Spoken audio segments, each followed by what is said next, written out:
Law-hating Christians will often point to the Apostle Paul as their gotcha or their linchpin to try and get out of obedience to God's Ten Commandment law. Contrary to popular belief, Paul did not teach that we are free to disregard any one of the Ten Commandments. He taught obedience to all 10. We'll start in Romans chapter 6. Paul says, "What shall we say then? Shall we continue in sin that grace may abound?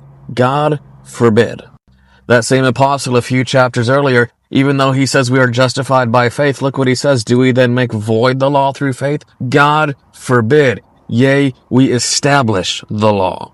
He's saying, look, just because there's grace, and there's always been grace, he says that doesn't give you license to sin. In fact, in Titus chapter 2, he says grace is for the express purpose of learning to obey God. It's power to obey, not an excuse to disobey. That same apostle that these Christians love to use to excuse their disobedience, he says, "Wherefore the law is holy, the commandment holy and just and good." He doesn't say used to be.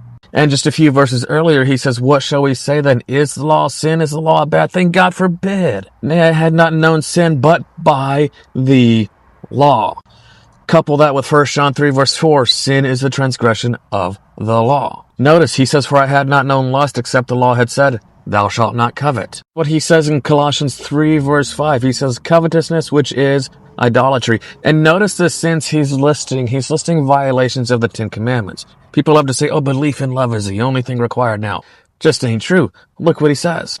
And look what he's doing. He's listing commandments representing all 10 from the first half and the second half. Peter did the same thing in Acts 15. Jesus did very similar in Matthew 22, 36 to 40. And here's a verse that law-hating Christians will never admit exists. "Circumcision is nothing. Uncircumcision, nothing.